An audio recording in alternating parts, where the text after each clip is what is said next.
the business. Driving. Driving.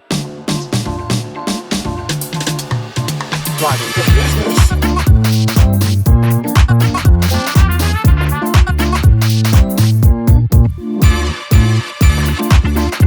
Anthony Standifer here, and you are driving the business. And welcome for the first time to the new edition of Driving a Business, Beauty Brands, and Entrepreneurship with me, Anthony Standifer. For many of you, you have followed me on this incredible journey, and I'm so excited to welcome you to this new phase. But for everyone, let's kind of level set and talk about who is this guy and what's the value that I bring. So for the last 2.5 decades, I've worked and been the guy behind the scenes inside of the beauty and personal care industry. And I love the fact that most people don't know who I am. It is the greatest gift of normalcy that I've been able to curate inside of my life. But in doing so, I've also been super fortunate to have worked inside of big multinational companies for about 14 years of my career, managing household brands at scale. And so think about some of the iconic brands like Luster's Paper Lotion. Think about Revlon Realistic. Think about Cream of Nature. Think about Organic Root Stimulator. These brands that in many instances span rents. Think about the kinds of brands that have been household names in your home, for many of you, for your parents or potentially grandparents at this point, that have loved and followed these brands. I've been the guy inside of these corporate institutions that has been making sure that those brands maintain profitability and scale. Now, for the last 10 years, I've had the great pleasure of being one of 2 co-founders of MC. So I quit my good corporate America job and decided to become a full-time entrepreneur. What was I thinking? But in doing so, it's been the best gift that I gave to myself when I bet on myself. And in doing so with Erica Douglas, we have scaled one of the largest Black woman-owned contract manufacturing facilities in the United States. And I had the pleasure of supporting 250 or so entrepreneurs on their journey towards launching product, developing product through quality R&D formulation, scaled manufacturing, so I can make as little as 500 units and as many as 50,000 units. And then through brand consulting, and our team of consultants and brand experts help people to navigate the complex parts of the beauty industry that are often pretty perilous and pretty unknown, unless you've been doing it for 2.5 decades. So it's with great pleasure that I bring back this podcast in its new format. And so welcome. So we're going to call this awkward and ambitious episode. Because for anybody that's done something new, the first time that you do it, it's like, is this really how I want to do this? Is this really the way that I want to show? And so I've had a podcast now since 2020. So pre-pandemic, I started a podcast with the goal of delivering quality audio content and giving people information in a way that it made sense. It's been sort of my side project during that time, on and off with this burst of episodes here and there through 2023. And now we're back. But we're back in a way that podcasts are expected to show up, which is with a visual element. And so I continue to be offering you the same quality content from myself directly and from guests that we bring on. But we're adding a visual element to this thing. And if I'm really honest, I'm like, oh gosh, this is like another thing to manage. And so I want it to be quality and I want it to be my own expectation. But I also don't want to get in the way of myself moving progress. Because if you know me, you know that my key advice is get in motion, figure it out later, but keep moving. And so this awkward and ambitious episode is really about me figuring out what does the setup look like.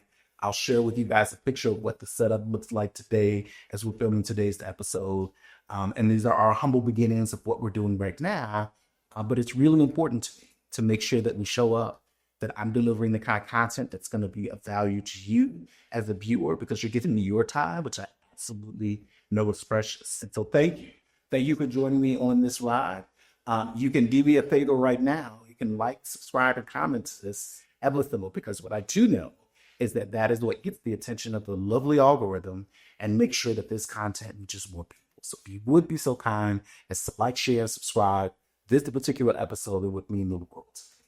So let's dive into the topic that we want to get into today.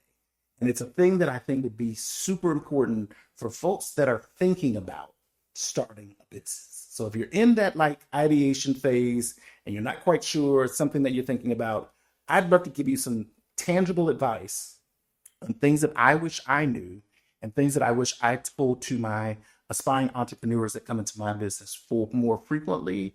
But 5 things that you should know before you start a beauty business that no one ever talks to you about. And it's not going to be the obvious stuff. So let's check it out. One, why on earth are you starting a business? I think you've got to be really, really clear on what the motivating factor behind your move is.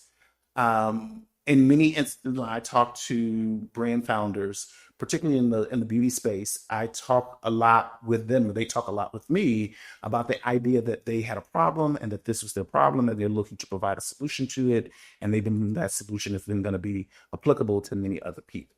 And I go, yeah, that's the topical thing. But like, what is the burning desire inside of you beneath that? Because there's lots of problems that could be solved, and you're choosing to have a beauty brand is now something that you've endeavored upon. Why? And really getting to the heart of that. Like, is it really true that you just don't like your job? You don't like the options that your career has provided to you, and you're just frustrated. And so maybe you're running from that or moving away from it. Maybe running is not the right word, but you're moving away from that because you want to give yourself more freedom and more options. Maybe you're a person that your why is financially motivated. You're like, listen, I need to make more money. And I need to be able to provide a bigger financial impact for yourself and your family than ever before. Perhaps you're a person that believes in legacy and you're like, listen, I don't want my kids or the next generation of my family to be forced into working for someone else. And so you then provide an opportunity and an access with your business. Get really clear on what your why is at the beginning, because it is the thing that when everything else gets really, really crazy, you can reference. And I suggest writing it down. Like my why statement is, and write it down. Put a date on it. Because the other thing that I know is that sometimes your why can pivot and adjust a little bit. You get in the middle of life and business, and 5 years later, your why has kind of shifted from where it was to where it is right now. But get really, really clear on your why. Point number 3, who is the audience that you really, really, in your heart's desire, want to super serve? Like you want to have the kind of impact that they go, wow, this is something that's been game changing to me. It's too often that I think, in my personal opinion, that we, have these brand goals that we want to change the world or we want to leave a legacy that has the kind of impact that Mother Teresa or that Oprah has had on the world. And while, yes, there are people that will have that kind of impact, I think there's a smaller, more massive collection of folks that will have impact with smaller groups of people. And I always say the riches are in the niches, but outside of the riches, it's really being able to super serve a specific segment of people that I think offers the immense value that is a great starting point for people. Example, Mother Teresa or Oprah, like as an entity, these women have tremendous impact that will go well beyond their lived years. Well, most people are not going to be that, and they're not going to have that kind of impact, and it's completely okay. Because if you can then talk to a smaller segment of people where you say, like, as a result of the work that you did, my life was impacted in this way, and this way, like that to me is an incomparable legacy that can't be undervalued. And so I would be really, really clear from the beginning, who is the niche audience that you want to be super serve, not just serve, but super serve. If it's moms and you have a heart for moms and moms that are juggling all of the things in life, then like, let's make that the marker. If it is dealing with the wholeness and the wellness of Black men and making sure that we as a community have a path forward to our not just physical well-being, but our mental and spiritual well-being, then like make that the thing. But be really clear on like, who is the niche audience? I've seen it like amongst beauty brand founders that have launched brands. When they talk about some of their origin stories, some of them has come as a result of like great pain and the loss of children, or tragedy, that the loss of a job or a loved one or desire that was like burning beyond them, and it became the spark that then lit a fire for them to get it. Number 4, what's your exit strategy? When do you want to exit and what does that look like for you? And most people are not prepared to have that kind of discussion. And in hindsight, even as I think back on my own entrepreneurial journey, I started with all of the passion and all of the this is who we're going to serve. It's going to be amazing. And I am super aligned on my why with serving women, particularly Black women, and making sure that there's access, Black and brown women, that there's access to resources that traditionally don't get handed to them in the ways that they should be.